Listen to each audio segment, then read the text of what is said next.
Message کیا اور کہا کہ مجھے ایک روایت ملی ہے کہ شدید گستاخی ہے اور شیعہ حضرات یہ پیش کرتے ہیں۔ سب سے پہلی جو بات یہ ہے کہ ایک تو یہ نہانے کے متعلق، غسل کے متعلق پیش کی جاتی ہے، اور ایک پیش کی جاتی ہے نوجوانوں کو دودھ پلانے کے متعلق۔ اب جو بندے جاہل ہوں، جنہوں نے ساری زندگی کبھی حدیث کو ہاتھ نہ لگایا ہو، ان کو کیا پتہ کہ اگر اس طرح کی چیزیں جناب پیش کرنے لگ جائیں ہم، تو پھر بہت سارے شکوے ہو جائیں گے۔ اللہ اکبر۔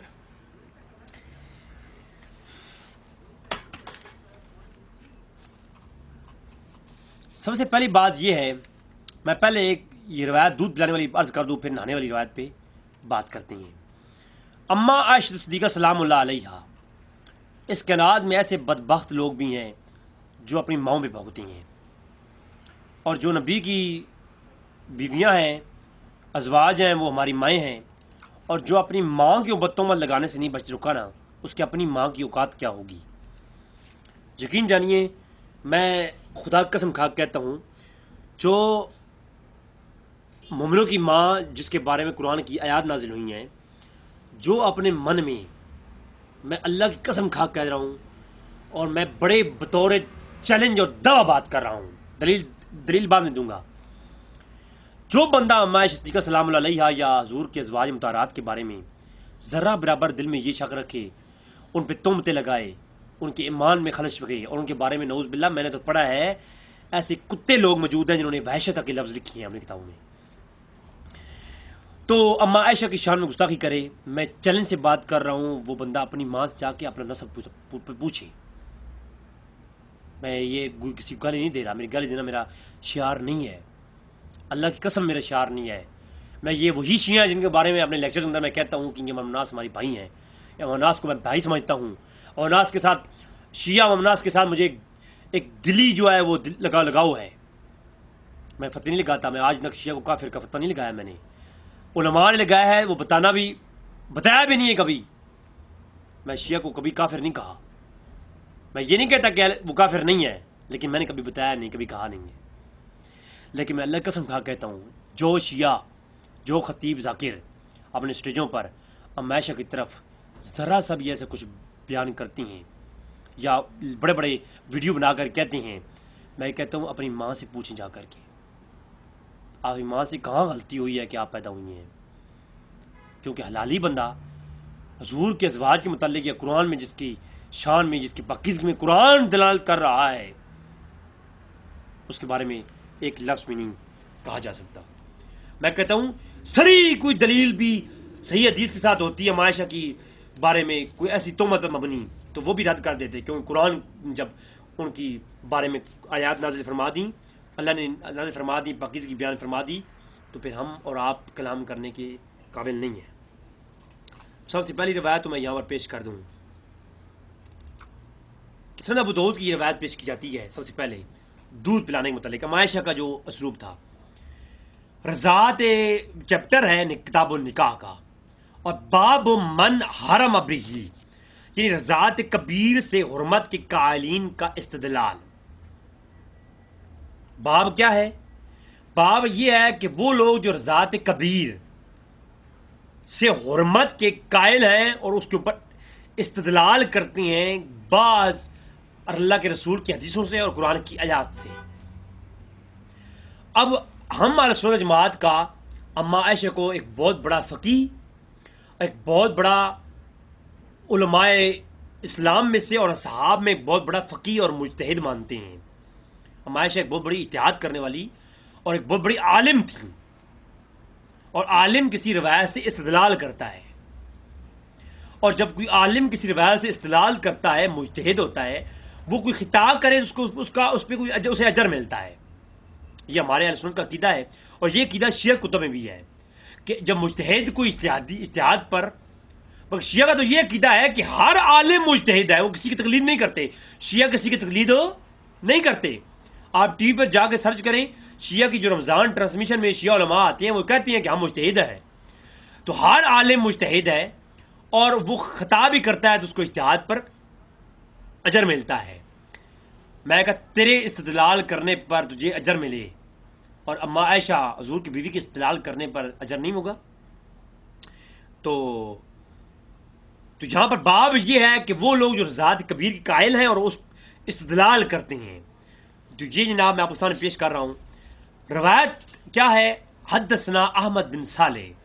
اب میں راویوں پہ کلام نہیں کر رہا کیونکہ سارے صحیح ہیں کہ راوی ہیں، حالانکہ راویوں کے اوپر بھی کلام کرنے بندہ بیٹھ جائے تو یہ وہ راوی ہیں جن کے بارے میں ٹھیک ٹھاک جرح ہیں، لیکن ہم ان راویوں سے روایتیں لیتے ہیں کیونکہ صحیحین کے اندر روایت آئی ہیں ان سے، اور ان کی جو جرح ہے ان کے اوپر سکوت اختیار کر جاتے ہیں ہر راوی کے بارے میں۔ اب اگر ہم شیعہ کی طرح بعض ایک ہی راوی پر بعض ثقہ کی قول ہوتے ہیں، بعض عدم ثقہ کی قول ہوتی ہیں، تو ہم لے لیتے ہیں جمہور کی رائے دیکھتے ہیں۔ جمہور کی یہ ہے کہ اس حدیث کے سارے راوی ثقہ ہیں، لیکن بعض راوی جو ہے نا وہ مختلف ہی ہیں، وہ ان راویوں کے اوپر کلام کرتے ہیں۔ احمد بن صالح کے اوپر کلام ہے، انصبہ بن دوسرے راوی کیا ہیں؟ صالح روایت کرتے ہیں انصبہ بن خالد سے، اور وہ حدثنی یونس بن یزید سے، وہ ابن شہاب زہری سے۔ اب ابن شہاب زہری سے تدلیس کر رہی ہیں تو ابن شہاب زہری ان کے اوپر بھی کلام ہے، یونس بن یزید کے اوپر کلام ہے، انس بن خالد کے اوپر کلام ہے، جرح ہیں، احمد بن صالح کے اوپر کلام ہے۔ وہ جرح میں دکھا سکتا ہوں نا، لیکن میں وہ صرف نہیں دکھاؤں گا، میں ورنہ دفاع کبیر کے اندر احمد بن صالح ابو جعفر المصری کے بارے میں صاف لکھا ہوا ہے دفاع الکبیر کے اندر، کہ الکامل دفاع کے اندر، کہ میں نے یا بن معین کہتے ہیں کہ میں نے صالح بن احمد کو دیکھا، وہ ایک جامع مسجد مصر کے اندر، اور رئی تو میں نے اسے دیکھا کذابن یختب فی جامع مصر، کہ ایک جامع مسجد مصر کے اندر وہ جھوٹ بول رہا تھا۔ پھر احمد بن صالح کے اندر کہا لیسا ہوا کما یتوہ الناس من، یعنی لیسا بذالک فی جلالتی، اس کو اور مزید جریں یہاں نکل کی، لیکن میں صرف ایک کال یہاں نکل کر دیا کہ وہ جھوٹ بول رہا تھا مصر کے اندر، ابن معین کہتے ہیں، لیکن میں اس کی طرف نہیں جاتا، میں صاحب آپ کے سامنے پیش کرتا ہوں کہ اما عائشہ کی یہ جو روایت ہے یہ سند صحیح کے ساتھ ہے، سند ابو داؤد کے اندر۔ اس کے اندر یہ ہے کہ ام المؤمنین اما عائشہ ام سلمہ سے روایت کرتی ہیں کہ ابو حذیفہ بن عتبہ بن ربیہ بن ابو الامش نے سالم کو اپنا منہ بولا بیٹا بنایا۔ اب اما عائشہ روایت کرتی ہیں ام سلمہ سے، وہ کہتی ہیں ام سلمہ نے ہمیں بتایا کہ ابو حذیفہ بن عتبہ بن ربیہ بن عبد الامش نے، یعنی ابو حذیفہ نے سالم کو اپنا منہ بولا بیٹا بنایا، اور اس نے اپنی بھتیجی ہند دختر ولید بن عتیبہ بن ربیہ کا نکاح کر دیا۔ یہ دو چیزیں سمجھ لیں۔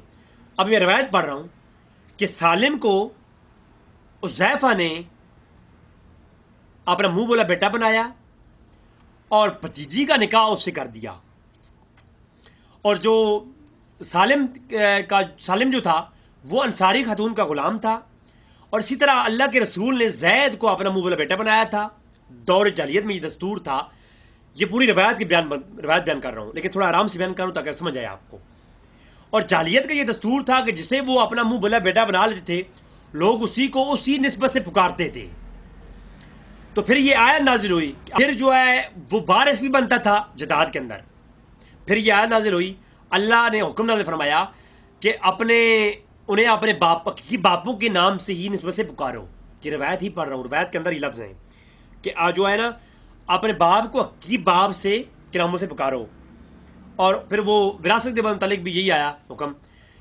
تو اگر وہ معلوم نہ ہو تو یہ تمہارے دینی بھائی ہیں اور مولا ہیں، چنانچہ انہیں ان کے باپوں کی طرف لٹا دیا جائے۔ جس کا باپ معلوم نہ ہو وہ اپنا دینی بھائی کہلائے گا، بیٹا نہیں، وراثت میں حقدار نہیں۔ الغرض ابو حذیفہ کی بیوی سیلہ بنت سہیل بن عمرو کرشی عمری اللہ کے رسول کی خدمت میں آئی، اور کہنے لگی اے اللہ کے رسول ہم نے سالم کو اپنا بیٹا ہی سمجھتے ہیں اور ابو حذیفہ کے ساتھ ہی رہتا ہے، یعنی ابو حذیفہ کی جو بیوی تھی ان کے ساتھ ہی رہتا تھا، اور ان کی بیوی آگے کہتی ہے اللہ کے رسول کو کہ میں جو ہے ہم نے گھر میں سالم کو رکھا ہوا ہے، منہ بولا بیٹا بنایا ہوا ہے، حذیفہ ہمارے ساتھ ہوتی ہیں، اور ہم نے اپنی بھتیجی سے نکاح بھی کر دیا ہے۔ اب ایک گھر میں بھتیجی بھی ہوتی ہے، یہ سالم بھی ہوتا ہے، اور حذیفہ بھی ہیں اور میں بھی ہوں۔ اب ہم 4 لوگ گھر میں رہ رہے ہیں۔ اب حذیفہ میرے لیے غیر محرم ہے، ہم نے منہ بولا بیٹا بنایا ہے، ہمارا سکا بیٹا تو ہے نہیں۔ ایک کھلے کپڑے میں دیکھتا ہے، اللہ کے رسول میں مقدمہ آیا ہوا ہے، اللہ کے رسول میں یہ کہا گیا ہے، کبھی سارے کھلا ہوتا ہے، کبھی پنڈلیاں کھل جاتی ہیں، یعنی اس طرح کا ماحول بے پردگی ہوتی ہے۔ تو اللہ کے رسول کے برگاہ میں سہیلہ بنت سہیل بن عمرو کہتی ہے حذیفہ کی بیوی میں گھر میں ہوتی ہوں، بے پردہ ہوتی رہتی ہوں، اور پھر چہرہ تو کھلتا ہے نا، غیر مرد سے تو چہرہ چھپانا بھی، غیر محرم سے پردہ تو واجب ہے نا بھائی، تو وہ سالم تو بغیر محرم ہے۔ تو میں اللہ نے ایسے لوگوں کے بارے میں جو حکم نازل فرمایا ہے وہ آپ جانتے ہی ہوئے ہیں، تو آپ اس صورت میں کیا فرماتے ہیں؟ یہ اللہ کے رسول آپ فتویٰ جاری کریں کہ ایک نوجوان جس کی بھتیجی کا نکاح بھی کروا دیا ہے، ہمارے گھر میں رہتا ہے، تو ہم بیٹا سے مانتے ہیں منہ بولا، تو کیا کیا جائے؟ تو اللہ کے نبی نے اس سے کہا کہ اس کو اپنا دودھ پلا دو۔ اللہ کے رسول نے کیا کہا؟ اللہ کے رسول حیا 70 کنواری عورتوں سے زیادہ حیا رکھنے والے شخص تھے۔ قرآن میں ہے اے نبی آپ کو اخلاق کے اعلیٰ ترین درجے پر فیض کیا گیا ہے۔ تو اللہ کے رسول نے یہ فرمایا کہ اے سہیلہ بنت سہیل جاؤ اور اس کو اپنا دودھ پلاؤ۔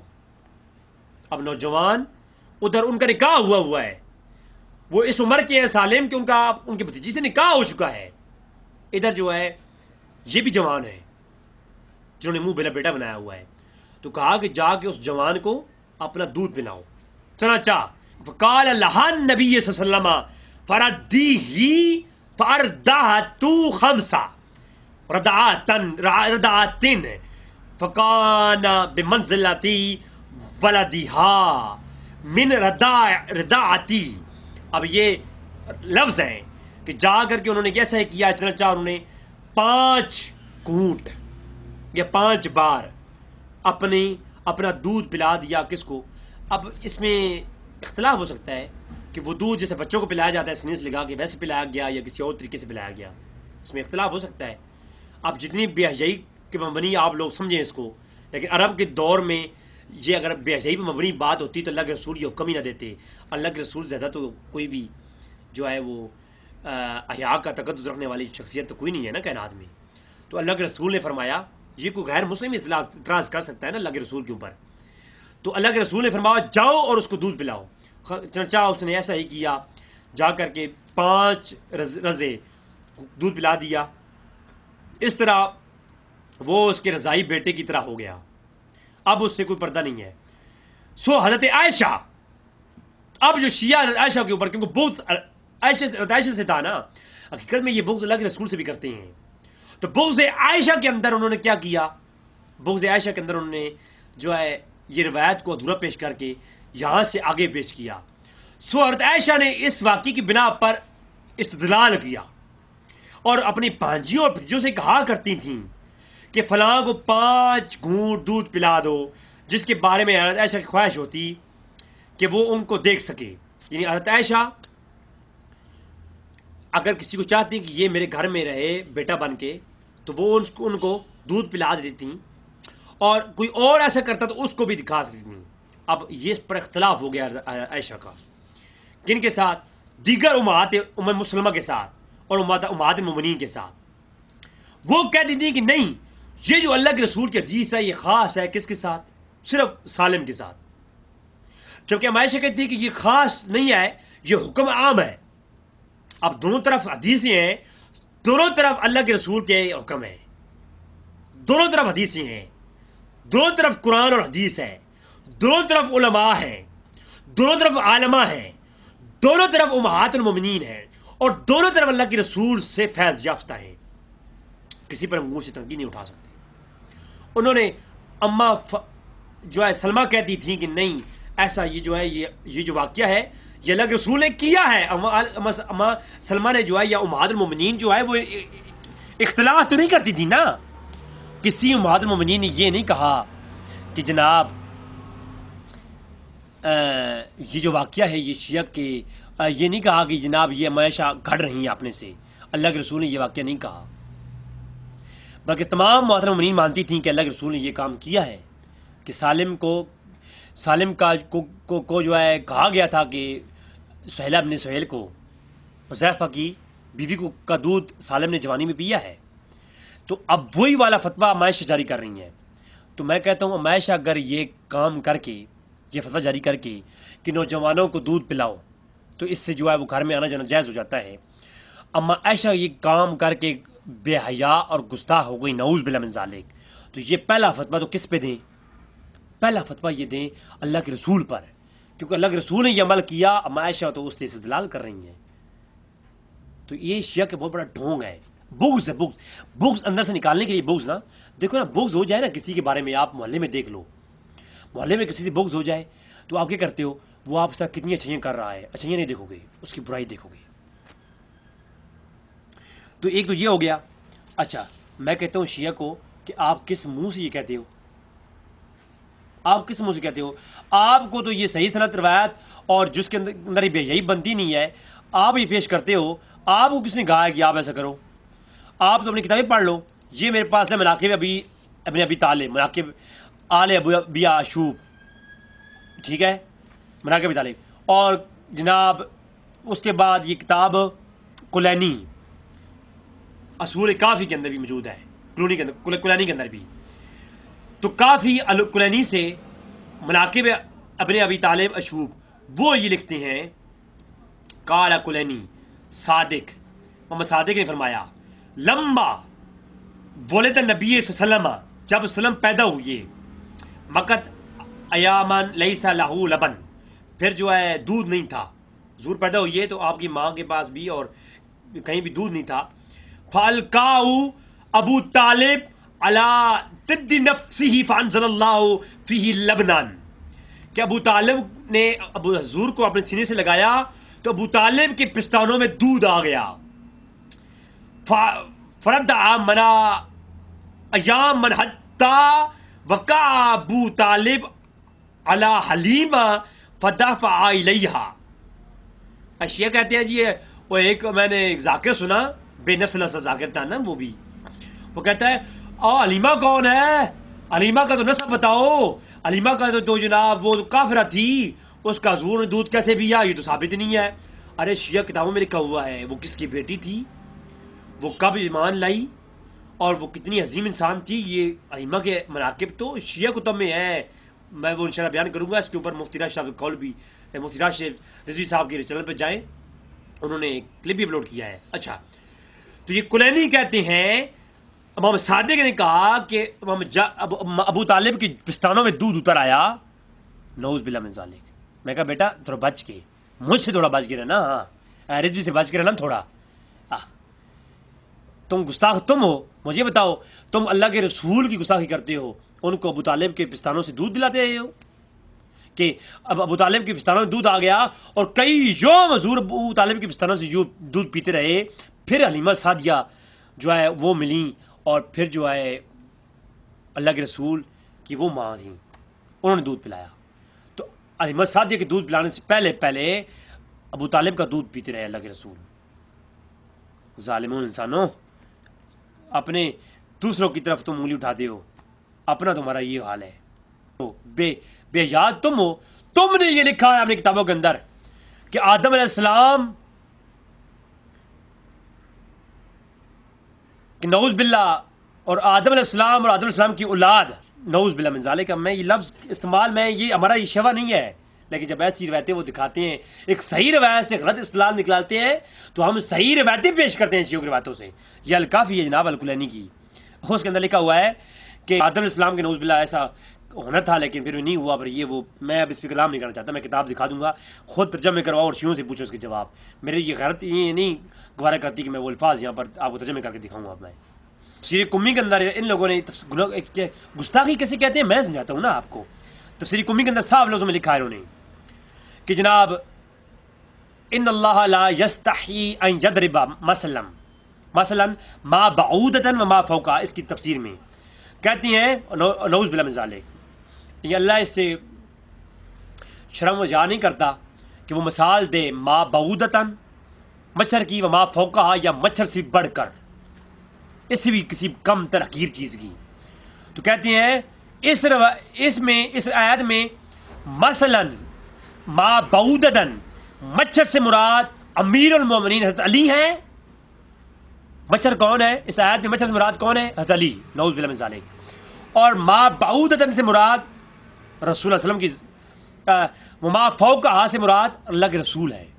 یعنی مچھر سے مراد ما بعودۃ اس سے مراد اللہ حضرت علی ہے, اور ما فوقہا اور اس سے حقیر ترین جو ذات ہے وہ اللہ کے رسول کی ہے. نعوذ باللہ من ذالک.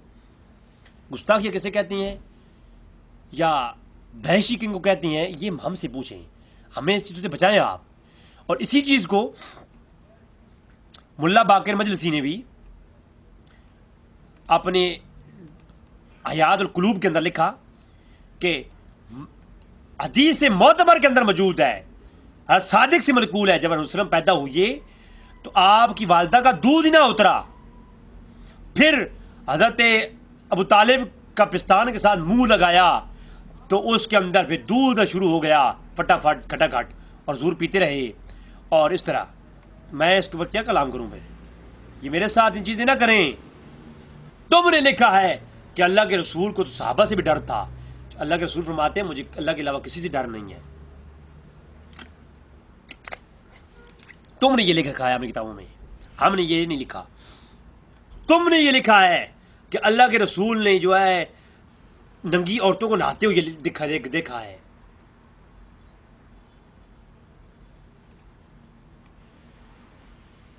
ٹھیک ہے کہ تم نے اپنی کتاب میں یہ, میں نے نہیں لکھا, یہ بلا ماکی مجلس نے لکھا ہے. لہٰذا یہ چیزیں ہم سے نہ کرو. میری عادت نہیں ہے یہ اس طریقے سے گفتگو کرنا, گستاخیاں نکال کے اور بیائیاں نکال دکھانا. یہ میرا ہرگز میرا یہ نہیں ہے. ٹھیک ہے, تو اللہ تبارک تعالیٰ سے دعا ہے کہ رب تعالیٰ تمہیں سمجھنے کی توفیق عطا فرمائے.